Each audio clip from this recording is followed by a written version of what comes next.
Hola, ¿qué tal chicos? Soy el doctor Eddie y la verdad es que me da mucho gusto estar con ustedes. Hemos recorrido hasta el momento todo lo que ha sido la primera parte de la historia de este gran país.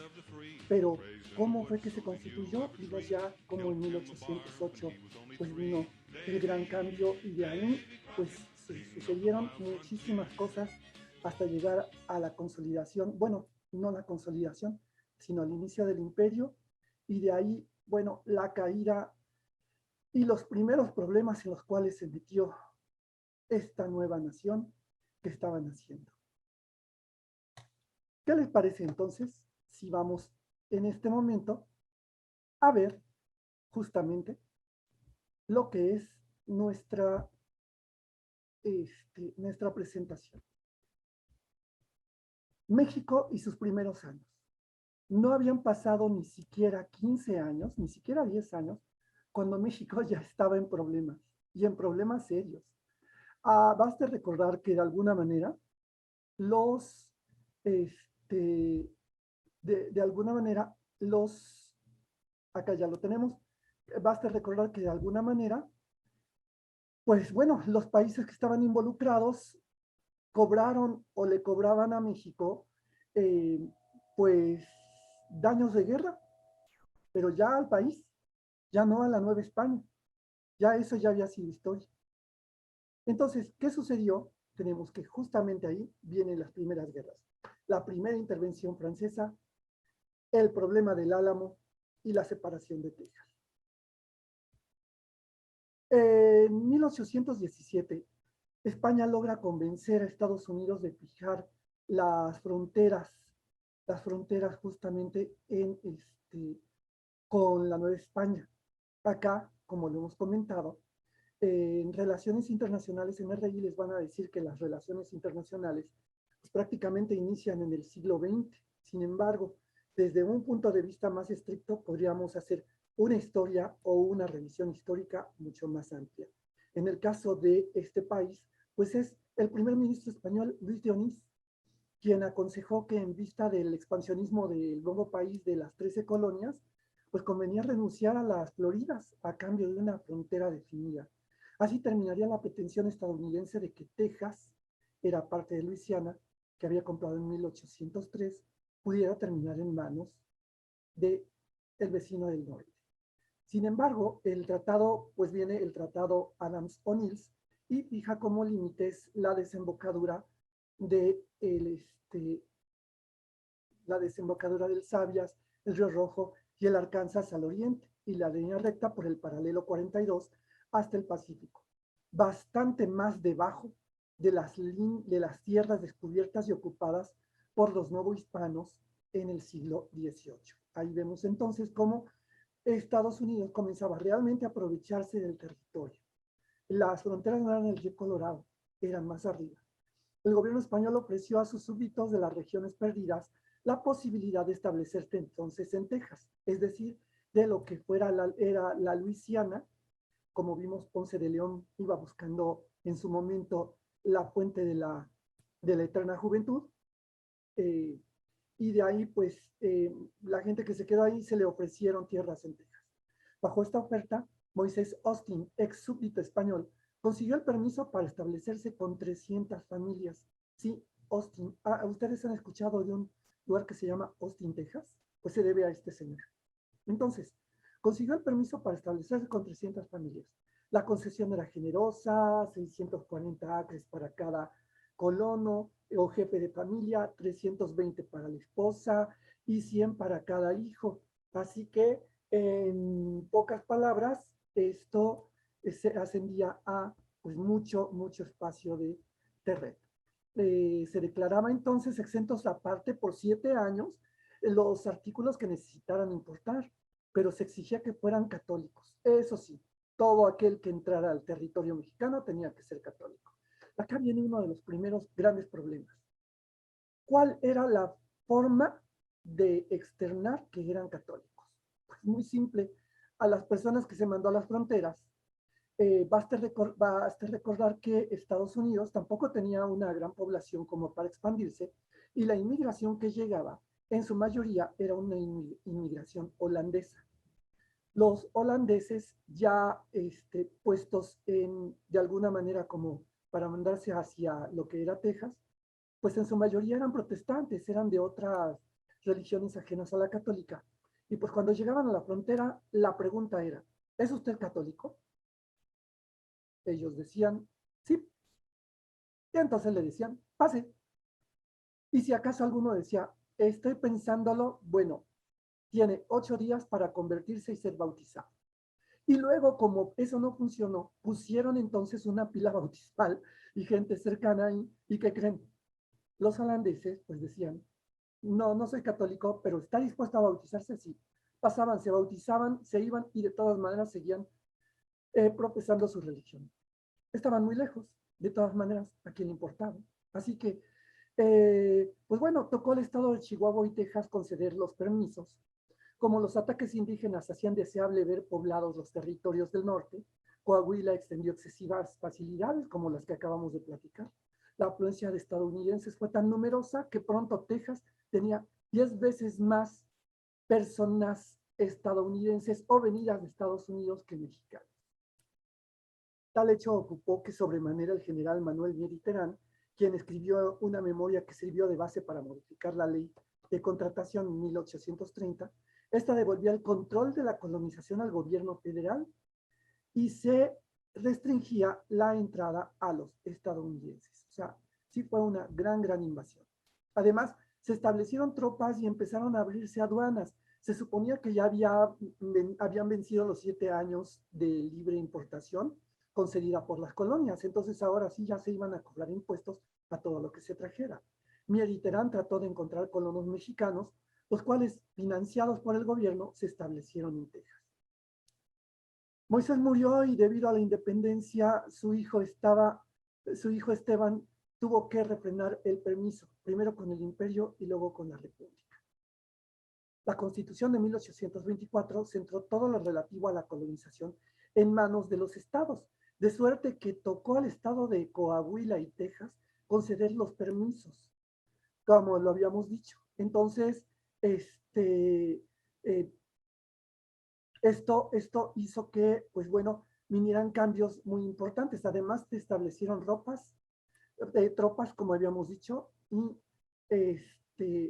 Mier y Terán trató de encontrar esos colonos mexicanos, los cuales fueron financiados por el gobierno y se establecieron en Texas. De esta manera, a pesar de eso, su proyecto fracasó. La guerra de Texas era inminente, la separación de los colonos era ya muchísima. Y había varios perpetradores y varios tipos pagados por los Estados Unidos que sublevaban a la población y esto hacía que vinieran muchos problemas entre los colonos. Así que la ley provocó malestar entre los colonos anglosajones, sumado al que había causado el decreto de abolición de la esclavitud, a pesar de que se concedió la excepción de Estado. Los colonos decidieron reunir una convención en 1832 para discutir sus problemas. Allí decidieron solicitar una prórroga a la exención de impuestos, es decir, ya no iban a ser 7, iban a ser 14. La separación de Coahuila era otro de los elementos y la expedición de títulos de propiedad para los numerosos colonos ilegales.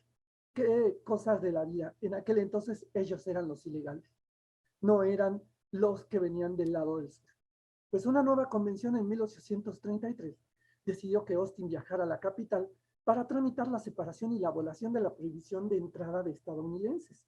Austin era amigo de los federalistas en el poder, pero encontró dedicados a las reformas y preocupados por una epidemia que en ese momento a, azotaba pues, sobre todo al centro de la ciudad. Desanimado, escribió al ayuntamiento de San Antonio diciendo que deberían elegir autoridades. Poco después, se le informó que se abolía la prohibición de entrada de estadounidenses, de angloamericanos, y se reformaron las leyes de Coahuila para incrementar la autonomía de Texas y concederles el juicio por jurado. Es decir, te iban a un juicio que les decía, sí, ahora sí ya eres ciudadano, eres poblador de Texas. Pero el ayuntamiento de San Antonio delató a Austin y Gómez Farías hizo aprender a este señor Austin sin Vuelvo a lo mismo. Austin, Texas, sí, pero este señor era ni más ni menos que un provocador que estaba haciendo todo esto para provocar, en primer lugar, la separación de Texas como tal de México con los nuevos territorios y la segunda, hacer la anexión tal como sucedió, pero no nos adelantemos. Al final se levantaron los cargos y fue liberado en 1835. Algo que no debió haber sucedido y que, bueno, por estar tan lejos del centro, pues simple y sencillamente sucedió. Si eso hubiera sucedido acá en el centro, se hubiera fusilado a Austin. Pero bueno, no sucedió. Al llegar a Texas, Samuel Houston y los estadounidenses anexionistas dominaban la situación.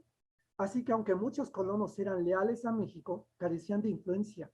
El establecimiento del centralismo sirvió a los recién llegados como pretexto para la independencia. Y también vieron a este señor, Houston. Muchos hoy en estos lugares le van a equipos de Houston. Pues este señor, también a él se debe el nombre de esta ciudad. Llevamos dos, Austin y Houston. Y entonces llegó el primer gran problema, el Álamo. El Álamo.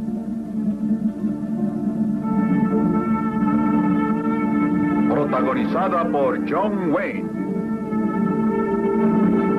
Richard Widmark y Lawrence Harvey. Productor asociado James Edward Grant. Producida y dirigida por John Wayne.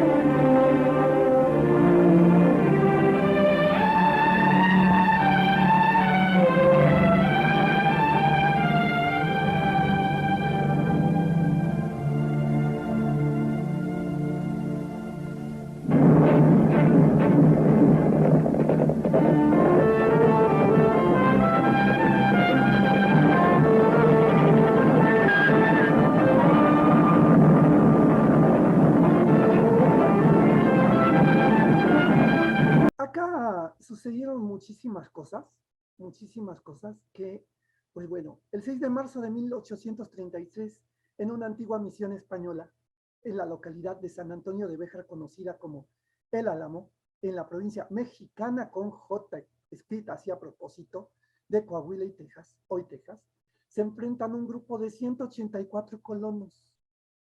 Y chicos, ¿qué creen?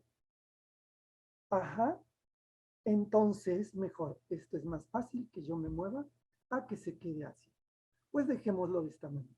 Entonces, estos colonos locales se enfrentan a las tropas mexicanas, provocan una trifulca y esto es lo que finalmente viene a suceder para que venga la gran intervención. A partir de este punto, 3/4 de la población era de origen estadounidense y deseaban regirse por las leyes de Estados Unidos. Entre los tejanos, poco a poco se había ido instaurando la idea de independizarse de México y formar un estado. Las luchas se hacían más frecuentes y finalmente la toma por los colonos de la misión fue el detonante de una encarnizada batalla en la que murieron todos los que se habían atrincherado ahí. Acá estamos viendo justo de aquel lado, pues al que se ha convertido en el símbolo de ese primer gran encontronazo que fue David Crockett. Esto se reflejó en una película que en unos momentos más veremos cómo se idealizó esa parte donde pues está muy distante de la realidad. Pero bueno, entonces, ¿qué sucedió? Pues bueno, finalmente el 23 de febrero comenzó el asedio y duró 13 días hasta que el fatídico 6 de marzo, aquella noche, mientras los rebeldes dormían, las tropas de General Santana asaltó la misión, dando muerte a quienes ahí se encontraban, iniciando una lucha que terminaría convirtiéndose en todo un, una una historia que cambiaría ese espacio. Nosotros, Texas no dejaba entonces de ser territorio mexicano. Hasta entonces, sin embargo, Estados Unidos reclamaba sus derechos sobre aquel territorio. Poco a poco se fueron metiendo soldados y colonos, y estos y siguieron incrementando la idea de la independencia del dominio mexicano. La inmigración era ya muchísima.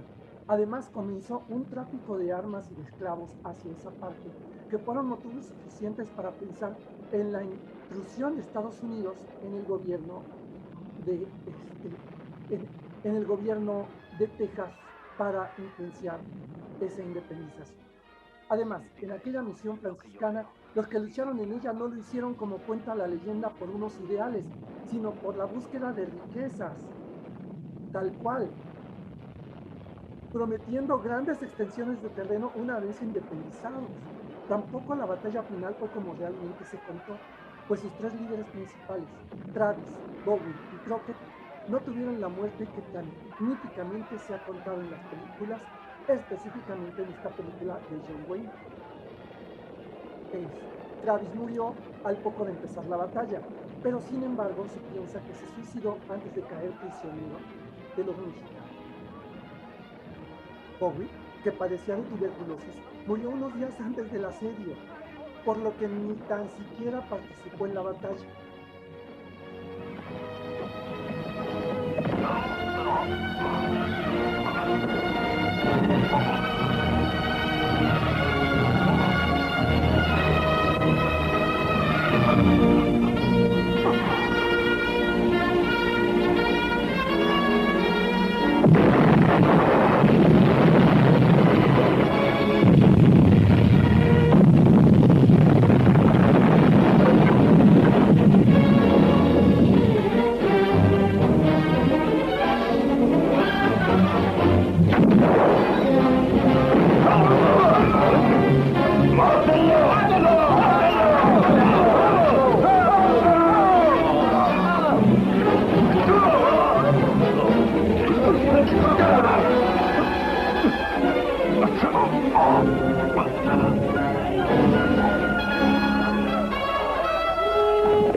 Crockett, David Crockett, que acá lo tenemos, es ni más ni menos, pues, el más fuerte de todos estos, porque además Crockett tampoco murió blandiendo su rifle, ya sin balas, como si fuera una masa, y embistiendo a los soldados mexicanos y aventando todavía una antorcha encendida al polvorín para que explotara y ellos no se apoderaran de eso. No, no, no, no, no, no.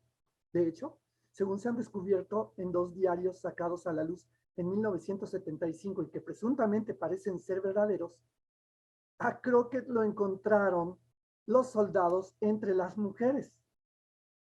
Se rindió en cuanto entraron los mexicanos e incluso se autoexculpó diciendo que él no había participado en la batalla. Sin embargo, tal fue la vergüenza de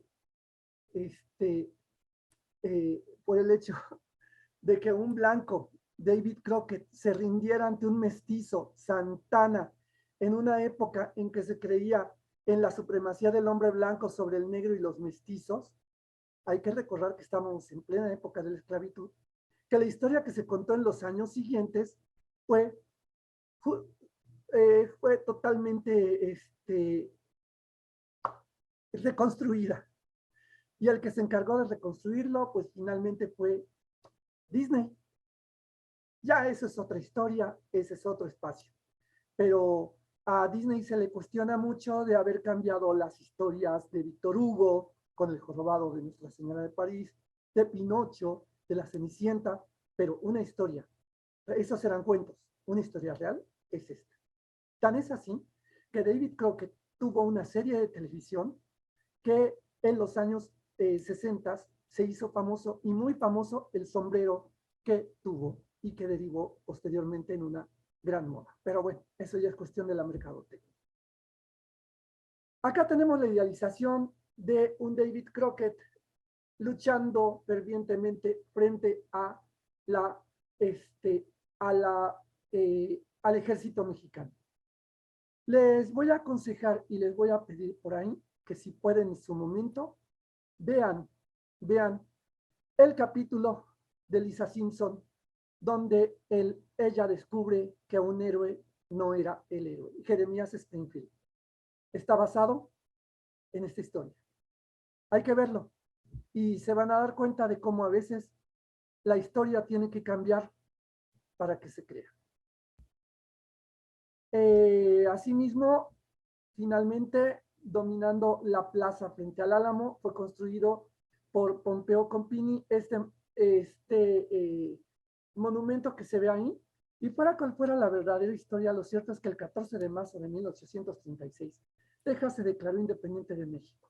Apenas un mes después, en abril, en aquel mismo año, Sam Houston, al mando del ejército de la autoproclamada República de Texas, derrotó al general Santana. En San Julián, Santana fue hecho prisionero y Santana, en prisión, fue obligado a firmar el armisticio a cambio de su vida. Y así es como Texas pasó a formar parte de los Estados Unidos. Atención, este documento debió haber sido ilegal. ¿Por qué? Porque no se puede hacer, no se debe hacer firmar a un prisionero de guerra dentro de, en esa condición de prisionero, se supone que hay una vulnerabilidad y no hace válido el documento. Sin embargo, México ya no pudo reclamar esto y no se pudo hacer más. Al salir de San Antonio, y acá tenemos el Álamo. Pues bueno, el Álamo, que es la película que les he estado platicando y la canción que hemos estado escuchando y oyendo ya en un rato, que se los he comentado. Originalmente, pues bueno, acá es la historia de unos hombres que lucharon con valor y en el Álamo murieron por la patria y el honor. Pero ya les he comentado que en México esta versión se cantó por una versión que se llamaba Pancho López.